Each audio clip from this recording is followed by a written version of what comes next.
পৃথিবীতে এখনো অনেক স্থান বা দ্বীপ আছে যা রহস্যে ঘেরা কিংবা অন্য দ্বীপ বা স্থান থেকে একেবারে আলাদা। আর এসব রহস্যে ঘেরা স্থানগুলোর মধ্যে একটা হলো বাল্ট্রা দ্বীপ। ইকুয়েডর গ্যালাপাগোস দ্বীপপুঞ্জে অবস্থিত এই দ্বীপটি মূলত মানব বসতি শূন্য। দক্ষিণ আমেরিকার ইকুয়েডর নিকটবর্তী 13টি দ্বীপ নিয়ে গঠিত ম্যালপাগোস দ্বীপপুঞ্জ। আর এই 13টি দ্বীপের একটি হচ্ছে বাল্ট্রা বাল্ট্রা আইল্যান্ড। অবাক ব্যাপার এই যে এখানকার অন্য 12টি দ্বীপ থেকে বাল্ট্রা একেবারেই আলাদা, অদ্ভুত এবং রহস্যময়। দ্বিতীয় বিশ্বযুদ্ধের সময় কৌশলগত কারণে এই দ্বীপপুঞ্জের কয়েকটি দ্বীপে বিমান ঘাঁটি স্থাপন করে মার্কিন সরকার। এরপর থেকে বিশ্ববাসী জানতে পারে বাল্ট্রা দ্বীপের ওই অদ্ভুত রহস্যের কথা। এটি গ্রীষ্মমণ্ডলীয় দ্বীপপুঞ্জ হওয়ায় এখানে প্রচুর বৃষ্টিপাত হয়, কিন্তু অদ্ভুত ব্যাপার হলো বৃষ্টির এক ফোঁটাও পড়ে না বাল্ট্রাতে। কি এক রহস্যজনক কারণে বাল্টার অনেক উপর দিয়ে গিয়ে অন্য পাশে পড়ে। বাল্টার অর্ধেক পার হওয়ার পর অদ্ভুতভাবে আর এক বাল্টার অর্ধেক পার হওয়ার পর অদ্ভুতভাবে আর 1 ইঞ্চিও এগোয় না বৃষ্টির ফোঁটা। অন্য দ্বীপগুলোতে আছে শিল মাছ, ইগুয়ানা, দানবীয় কচ্ছপ, গিরগিটি সহ বিরল প্রজাতির কিছু পাখি। কিন্তু বাল্টার ব্যাপারটা সম্পূর্ণ ভিন্ন। এই দ্বীপে কোনো উদ্ভিদ, প্রাণী বা কীটপতঙ্গ কিছুই নেই। বাল্টা আর পাশের দ্বীপ সান্তা ক্রুজের মাঝে 3 ফুট গভীর ও কয়েক ফুট চওড়া একটি খাল আছে। দ্বিতীয় বিশ্বযুদ্ধের সময় গ্যালাপাগোস দ্বীপপুঞ্জের কয়েকটি পরের দ্বীপে এয়ারবেস স্থাপন করে ইউএস সরকার। ফ্রান্সিস ওয়ানার ছিলেন এখানকার একজন দায়িত্বরত অফিসার।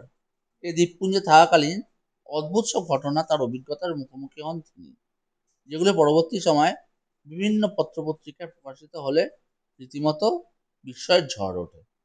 তিনি লিখেছেন, জীবনের সবচেয়ে বড় বড় বিস্ময়কর ঘটনাগুলোর মুখোমুখি হয়েছি আমি এই বাল্টা দ্বীপে গিয়ে। একটা নয়, দুটো নয়, একের পর এক অসংখ্য অবিশ্বাস্য সব ব্যাপার ঘটেছে আমার চোখের সামনে। বিস্ময়ে হতবাক আমি, শুধু দৃষ্টি মেলে দেখেই গেছি। এসব কোনো যুক্তিযুক্ত উত্তর বা ব্যাখ্যা আমি খুঁজে পাইনি। সম্পূর্ণ ভিন্ন ধরনের একটি শক্তি কাজ করে এই দ্বীপটির ভেতর, যার প্রভাবে ঘটেছে একের পর এক এসব রহস্যময় ও অবিশ্বাস্য ঘটনা। বাল্টাতে এলে অস্বাভাবিক আচরণ করে নাবিক এবং অভিযাত্রীর কম্পাস। সবসময় উত্তর দিক নির্দেশকারী কম্পাস এখানে কোনো সময় স্থির হয়ে যায়, আবার দিক নির্দেশনের কাঁটা ইচ্ছে মতো ঘুরতে থাকে অথবা উল্টোপাল্টা দিক নির্দেশন করে। সবচেয়ে রহস্যজনক ব্যাপার হলো বাল্টা দ্বীপের ওপর বিমান থাকাকালীন সময় এমন অদ্ভুত আচরণ করে বিমানের কম্পাসও। আবার দ্বীপ পার হলেই সব ঠিক হয়ে যায়। বাল্টার আরেকটি অদ্ভুত দিক হলো এর মানসিক দিক। বাল্টায় পা দেওয়ার সঙ্গে সঙ্গেই যে কারো মাথা অনেক হালকা হয়ে যায়। অজানা অচেনা কোনো এক জায়গায় হারিয়ে যাওয়ার আশ্চর্য রকম অনুভূতি আচ্ছন্ন করে ফেলে মনকে। বেশিক্ষণ এ দ্বীপে থাকলে দ্বীপ থেকে চলে আসার পর কিছুদিন সেই আশ্চর্য অনুভূতি থেকে যায়। পরে অবশ্য আস্তে আস্তে তা ঠিকও হয়ে যায়। অদ্ভুত দ্বীপ বাল্টার কোনো পশু পাখি এ দ্বীপে আসতে চায় না। জোর করে এলেও কোনো পশু পাখি বসতি করানো যায়নি। দেখা গেছে বাল্টাকে এড়িয়ে পাশের দ্বীপে সান্তা ক্রুজের ধার ঘেঁষে চলেছে প্রাণীগুলি। শুধু তাই নয়, উড়ন্ত পাখিগুলো উঠতে উঠতে বাল্টার কাছে এসেই ফিরে যাচ্ছে। দেখে মনে হয় যেন কোনো দেয়ালে ধাক্কা খাচ্ছে ওরা। যদি আমার এই চ্যানেলটিকে ভালো লেগে থাকে, তাহলে যারা ফেসবুক থেকে আমার চ্যানেলটিকে দেখছেন বা পেজটিকে দেখছেন, তারা ফেসবুকে আমাকে ফলো করবেন এবং লাইক করবেন এবং এই পোস্টটিকে একটু শেয়ার করে দেবেন।